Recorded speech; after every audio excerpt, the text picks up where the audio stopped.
हमारे घर का इससे फाइनल कंडीशन मतलब इतना ज़्यादा गिर गया कि मेरे को उन्होंने ले गए मामा जी के घर छोड़ दिए। मैं बहुत रो रहा था, मतलब माता-पिता को छोड़ के भी अब नहीं रह पाता था। जो लॉकडाउन हुआ था, घर में पढ़ने के लिए नहीं था, कोई सोर्स भी नहीं था। मेरे माता-पिता दोनों डायबिटिक पेशेंट हैं, वो मेडिसिन नहीं ले पाते थे। पिताजी एक बार बोले कि तू गरीब का लड़का है, जो काम कर रहे हो उसको शिद्दत के साथ करो, तुमको मिलेगा। इच्छा है कि डॉक्टर बनूँगा, डॉक्टर। कि न्यूरोलॉजिस्ट। जब मैं पढ़ता था बचपन से मेरे को बहुत प्रेशर आते थे, लेकिन मैम अब जब यहाँ से आया हूँ, घर में मैं कह नहीं सकता प्रेशर कम हो गया है, लेकिन मैम जो पहले से था वो थोड़ा प्रेशर कम हो गया है।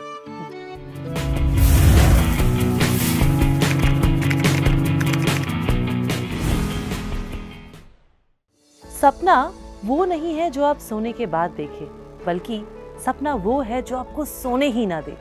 जी हाँ दोस्तों, आज हमारे साथ जिंदगी फाउंडेशन के एक ऐसे स्कॉलर छात्र हैं जो सोते ही नहीं है, क्योंकि वो सपना देखना छोड़ ही नहीं सकते।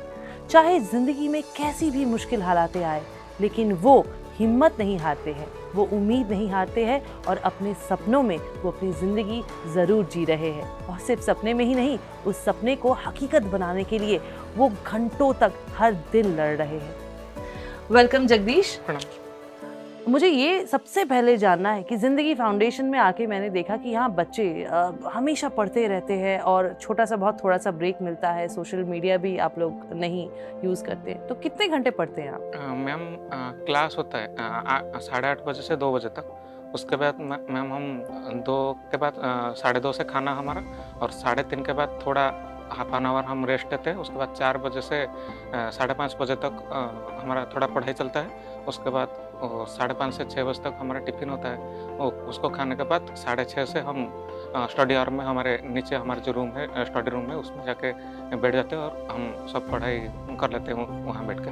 उसके बाद 8:30 बजे हमारा रात में खाना होता है, और खाना खाने के बाद 9:30 से 10:30 हमको फ़ोन मिलता है और हम घर से बात कर लेते हैं। थोड़ा जो टाइम बच जाता है उसमें जो है थोड़ा मोटिवेशनल वीडियो, ऐसे कोई जानकारी है कि हमारे न्यूज़ चैनल जो है उसमें थोड़ा देख लेते हैं क्या क्या हमारे भी देश दुनिया में चल रहा है, ऐसे देख रहे हैं। और उसके बाद फ़ोन सबमिट करने के बाद फिर हम नीचे 10:30 से 11:30 हम हमारा सेल्फ स्टडी करते हैं। उसके बाद हम हमारे रूम में चले जाते हैं और वहाँ पे स्टडी करते हैं। 12 बजे से 12:30 बजे तक हम सो जाते हैं। उसके बाद हम सुबह उठते हैं 5 बजे। उसके बाद हमारा रूटीन करके हम थोड़ा पढ़ लेते हैं, उसके बाद क्लास जाते हैं। माय गॉड, आपने जो अभी मेरे को सिलेबस सुनाया वो सिलेबस नहीं है, वो रूटीन नहीं है। अगर ये किसी की दिन पंजिका है, मतलब पूरा दिन अगर ऐसे चलता है, फिर तो आपको कामयाब होने से कोई नहीं रोक सकता, बिकॉज दिस इज फोकस। तो मुझे ये बताइए कि आप घर में भी इतना ही पढ़ते थे जो आप जिंदगी फाउंडेशन में सिलेक्टेड हुए, इतने घंटे? मैम हमारा घर जो है वो 2 ही रूम है हमारे घर में। एक में माता-पिता और एक में वो गेस्ट के आने का रूम है, और जहाँ मतलब एंट्रेंस है घर का। वहाँ पढ़ाई के लिए कोई सुविधा नहीं था। हमारे जो घर में जो सुविधा नहीं था, मैं क्या है ना, बचपन से मेरा सब लोग मेरे को थोड़े-थोड़े सा मतलब हेल्प करते थे। मैम हेल्प का ही मैं प्रोडक्ट हूँ। उसके बाद पढ़ाई नहीं कर पाता था पहले, 10th तक तो ऐसे ही चल गया, लेकिन 12th में जो है मैं स्कॉलरशिप की वजह से और एक कॉलेज में चले गए। और उसमें पढ़ने के बाद मेरे को बहुत टेंशन आया कि उसके बाद क्या करें। मेरा ये अच्छा बात है कि बुरा बात है मैं नहीं जानता, लेकिन एक बार क्या हुआ ना, मैं घर में सब सो गए थे, मेरे को रात में नींद नहीं आता था। सोचा कि थोड़ा चल जाते हैं, घर को घूमते हैं, क्या होता है। मैंने माता-पिता दोनों बात कर रहे थे उसी रात को, देर रात को मैं सुना उनको कैसे हम मतलब हमारे जो बच्चे हैं उसको कैसे पढ़ाएँ। 10th तक तो ले आए, स्कूल फीस बहुत कम था, तो ले आए। तो उसके बाद हम उसको हायर स्टडी के लिए कैसे हम प्रमोट कर सकते हैं, हम उसको दे सकते हैं, लेकिन हमारे लिए फाइनेंशियल वो ज़्यादा नहीं था। मेरे माता-पिता दोनों डायबिटिक पेशेंट हैं, और उन्होंने मैंने सोचा था कि मतलब वो मेडिसिन नहीं ले पाते थे। मैंने सोचा था कि उनको रात में भी सुना वो मतलब क्या हो ना, सुना कि जब जो वो माताजी पिताजी से बोल रहे थे, आपका तो डायबिटीज़ अभी आ गया और आप क्या करेंगे? मेरे को पता ही नहीं थे कि उनको डायबिटीज़ आ गया है। तो उसके बाद जब मैंने वो रात में सुना था, वो दोनों बातचीत कर रहे थे, और जब माता जी का भी 2 महीने बाद टेस्ट कर जब माता जी का भी वो डायबिटिक पॉजिटिव आ गया, तो उसमें दोनों का डायबिटीज जब आ गया, वो मेडिसिन नहीं लेते थे, और मेडिसिन नहीं लेंगे तो मतलब मेडिसिन उनको नहीं लेते थे। मेडिसिन जब शुरू किए, मैंने उनको एक बार बोला कि पढ़ाई तो मैं कर लूँगा, लेकिन आप मेडिसिन लो। पढ़ाई तो मैं अभी नहीं कर पाऊँगा, आगे भी कर लूँगा, जैसे तैसे कर लूँगा, जो भी हो जाएगा मैं कर लूँगा, लेकिन आप मेडिसिन ले लो। मेडिसिन लिए, लेकिन 2 महीने कंटिन्यू किए, उसके बाद छोड़ दिए। छोड़ने के बाद फिर क्या हुआ, मेरे को जैसे-जैसे जो रिलेटिव्स थे उनसे लोन लेके थोड़ा घर में जगह नहीं था पढ़ने के लिए। एक ही रूम था, कमरा था, उसमें हमारा क्या होता था, रसोई भी मतलब जो किचन है वो साइड में ही था। एक घर में हम हमारा गुज़ारा कर देते थे। लेकिन उसके बाद क्या होता था ना, पढ़ने के लिए नहीं था, तो मेरे घर में बहुत बेचैन थे मैं कैसे पढ़ूँ। लेकिन एक बार मेरे पिताजी क्या हुआ है ना, जब देखे ज़िंदगी फाउंडेशन एक आया था उन पेपर में, हमारे घर में तो पेपर भी नहीं आता है। और उनको पेपर पढ़ना अच्छा लगता है, इसलिए दूसरे के घर गए पेपर पढ़ने के लिए। तो गए, वो ज़िंदगी फाउंडेशन के बारे में पता चला उनको। मतलब वेडनेसडे को एग्ज़ाम था, मेरे को संडे को पता चला। अच्छा। यहाँ फ़ोन लगाया, अपना जो टोल फ्री नंबर है, उसके बाद मैम आए, मैम उठाए, मैम फ़ोन करने के बाद मैं एग्ज़ाम के लिए आया। एग्ज़ाम के लिए उसके बाद इंटरव्यू में सिलेक्ट हो गया। मतलब सिलेक्ट होने के बाद घर को एक राहत मिली कि मैं घर में नहीं रहूँगा। को सोचते हैं सब बेटे घर में रहे, लेकिन हमारे घर में सोचते थे बेटे घर में ना रहे, वो बाहर चला जाए, उसका फ्यूचर अच्छा है, क्योंकि हमारे घर में ही मतलब क्या है, नहीं है, कुछ भी नहीं है, पढ़ाई का सोर्स भी नहीं है।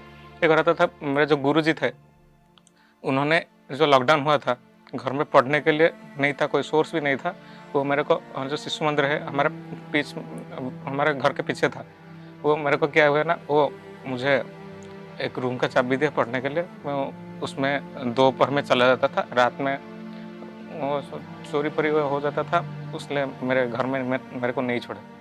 तो रात में ऐसे जैसे-तैसे करके घर के पढ़ जाता था, और सुबह होते ही मैं शिशु मंदिर का एक रूम था, उसमें चला जाता था पढ़ने के लिए। तो काफ़ी मुश्किलों से गुज़री आपकी ज़िंदगी, लेकिन अब वो ज़िंदगी बदल चुकी है क्योंकि ज़िंदगी फाउंडेशन ने आपको चुन लिया है और आप एक बहुत ही ब्रिलियंट स्टूडेंट हैं। हम अपेक्षा कर रहे हैं कि आप बहुत ही अच्छा रिज़ल्ट करेंगे।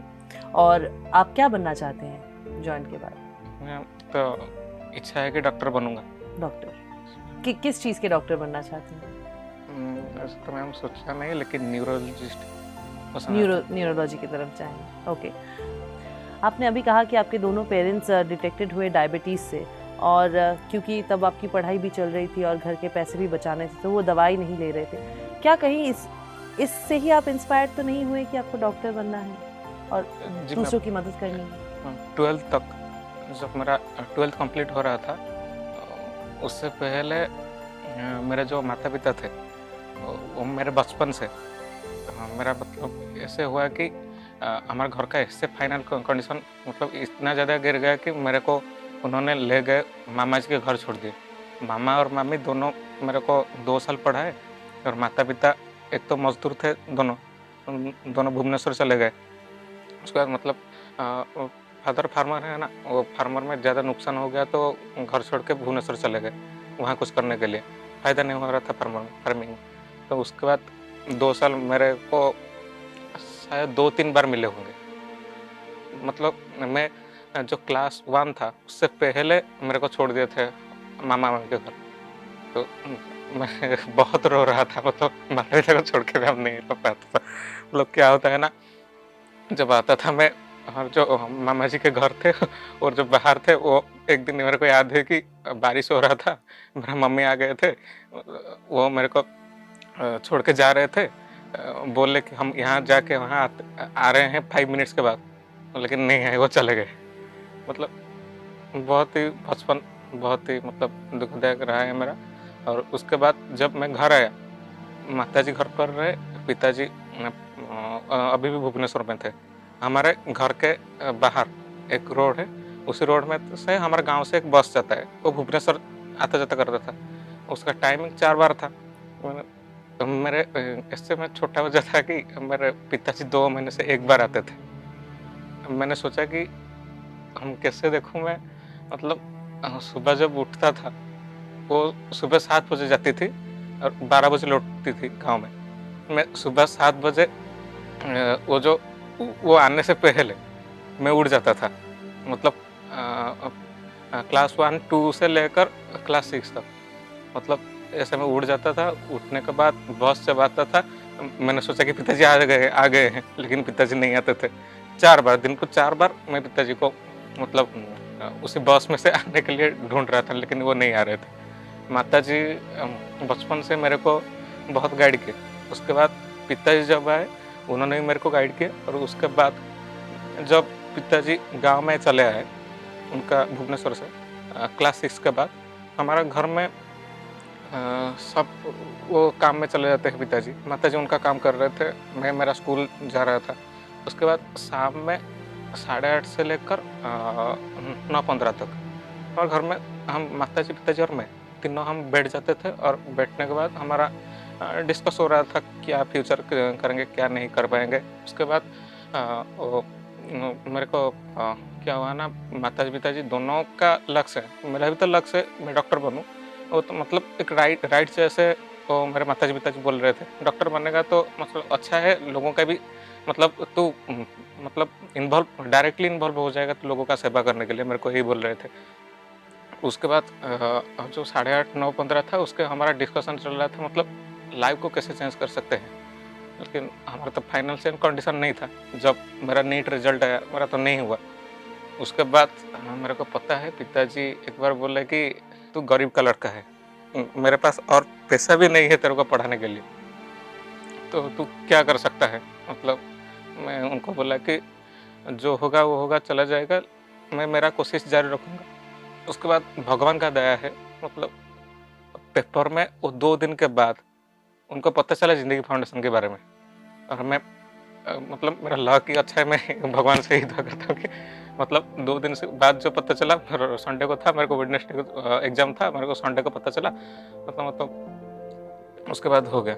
ज़िंदगी फाउंडेशन में तो पिता-माता एक राहत की सांस ले, मतलब बेटे का हो गया, तो ज़िंदगी फाउंडेशन घर में वो नहीं रहेगा, मतलब उनका मोटो था, घर में रहेगा तो पढ़ नहीं पाएगा, क्योंकि मैं हमारा घर ही अच्छा नहीं था, पढ़ने के लिए लायक भी नहीं था, अभी मैम नहीं है, तो इसलिए मैम इंस्पायर कर रहे थे तो मेरे को। आपने ज़िंदगी में कई सारी मुश्किलें देखी हैं बचपन से, सिर्फ गरीबी नहीं, सिर्फ मुश्किल हालातें नहीं, बल्कि मम्मी पापा भी, आपके माता पिता भी हमेशा आपके साथ नहीं रह पाए, वो भी बाहर काम के लिए रहे, आपने उनको भी बहुत मिस किया है। आज आप जब इस पड़ाव पे पहुंच चुके हैं, जब आपका लक्ष्य बस थोड़ा सा ही दूर है, आप और आपके लक्ष्य के बीच सिर्फ आपका मेहनत है और कुछ नहीं, बाकी ज़िंदगी फाउंडेशन, हमारी फैकल्टी सब आपके साथ है। तो आज आप अपने मम्मी पापा को क्या कहना चाहेंगे? What message would you like to give? मेरे माता पिताजी बोल रहे थे कि जीवन में जो भी बन वो अच्छे के लिए बन। अभी मतलब क्या हुआ ना, मतलब वो लॉयलिटी को पसंद करते हैं। जो काम कर रहे हो उसको शिद्दत के साथ करो, तुमको मिलेगा, श्योर ही मिलेगा। इसलिए मुझे लगता है कि उनका आशीर्वाद है और ये मिल गया। और एबी सिंह सर जो है वो बहुत हेल्प किया, मतलब इससे पहले मतलब एक बच्चे के लिए, मतलब मेरे लिए मैं स्पेशली कह रहा हूँ कि मैं इतना मतलब नहीं देखा हूँ ऐसा एनवायरनमेंट में जहाँ भी पढ़ा हूँ अभी तक। मतलब मेरे जो एक्सपेक्टेशंस है उससे भी ज़्यादा वहाँ है, यहाँ है, ज़िंदगी फाउंडेशन में है। तो मैम पढ़ाई, इसलिए मैम मेरे को जब मैं पढ़ता था बचपन से मेरे को बहुत प्रेशर आते थे, लेकिन मैम अब जब यहाँ से आया हूँ घर में, मैं कह नहीं सकता प्रेशर कम हो गया है, लेकिन मैम जो पहले से था वो थोड़ा प्रेशर कम हो गया है मेरे ऊपर भी। मतलब जो पिछले सालों में पढ़ रहा था, पैसा बहुत खर्च हो रहा था, प्रेशर भी था, मेरे को घर में नहीं पता था, लेकिन मेरे को पता चल जाता था, प्रेशर भी था मेरे ऊपर। तो इस ज़िंदगी फाउंडेशन के आने के बाद मैं महसूस कर रहा हूँ कि मेरे ऊपर भी कोई दबाव नहीं है पढ़ने के ऊपर। जो पैसे का दबाव की, जो आउटसाइड जिसका भी दबाव है, रिलेटिव का दबाव है, कोई दबाव मेरे ऊपर नहीं है अभी मैं। और सोच रहा हूँ कि घर में भी कोई दबाव नहीं है। और मैं चाहता हूँ कि मैं यहाँ से जाकर अच्छा डॉक्टर बनकर निकलूँगा और मेरे जो माता-पिता और स्पेशली एबी सिंह सर का जो वो आए थे, एक बार बोले थे हमको कि आप जब कोई भी बड़े डॉक्टर बन जाओगे या अपना कोई क्लिनिक या अपना कोई मतलब मेडिकल खोलोगे या उसके बाहर लिखा होगा honesty is the best policy. इसको मैं मतलब दिल में रखकर मैं बोलता हूँ कि जब भी डॉक्टर हो जाऊँगा, होने के बाद मैं मेरे तरफ से बहुत ज़्यादा कोशिश करूँगा, मैं अच्छे रास्ते से जाऊँगा और मैं जो हमारे घर का सपना है, सर का सपना, सर जो बोल रहे थे उनका भी जो सपना है, मैं उसको सफल करने के लिए मैं तैयार रहूँगा। बिल्कुल। और आपसे एक आखिरी सवाल ही पूछना चाहते हैं कि आपने अभी कहा कि एबी सिंह सर ने आपको काफ़ी सपोर्ट किया है, इंस्पायर किया है और सर ने भी अपनी लाइफ में बहुत सारी मुश्किल हालातें देखी हैं। फिर उसके बाद आज वो कामयाब है और सिर्फ अपनी सफलता अपने तक नहीं रखते हैं बल्कि ज़िंदगी फाउंडेशन के माध्यम से इतने सारे छात्रों को हर साल वो मदद करते हैं, इंस्पायर करते रहते हैं। तो जब आप सफल बन जाएंगे तो कैसे आप दुनिया को इंस्पायर करना चाहते हैं? मैम, इंस्पायर तो ऐसे करूँगा कि मेरा तो जो भी कहानी है, मैं एबी सिंह सर का भी कहानी सुना था यूट्यूब में और लोगों से भी सुना था कि -600 रुपीज़ से वो अपने जर्नी स्टार्ट किए थे, अभी तक यहाँ पर पहुँचे हो, हमको मतलब फ्री में पढ़ा रहे हैं। मतलब ज़िंदगी मतलब मेरे लिए मतलब ज़िंदगी बदलने का वो एक तरीका मिल गया मेरे को ज़िंदगी फाउंडेशन से। तो मैम, जो भी होगा, मेरे जो भी सर बोलेंगे कि मेरे तरफ जो भी मतलब मैं हेल्प कर पाऊँगा ज़िंदगी फाउंडेशन को, मेरे तरफ से मैं सब हेल्प करूँगा ज़िंदगी फाउंडेशन को। Thank you so much. और हम आशा करते हैं कि आपका आने वाला जर्नी जो है, आपकी आने वाली ज़िंदगी और भी खुशनुमा हो, आपको और भी सफलता मिले, आप फोकस्ड रहे। और दोस्तों, इनकी लाइफ से हमें यही इंस्पिरेशन मिलता है कि हम शायद हमेशा ज़ुबान पे लाते नहीं हैं, लेकिन मुश्किलें हर किसी की ज़िंदगी में होती है। आप हौसला नहीं हार के जब तक लड़ते रहेंगे, तब तक ज़िंदगी भी आपको हरा नहीं सकती, बल्कि आप एक ना एक दिन ज़रूर जीत जाएंगे।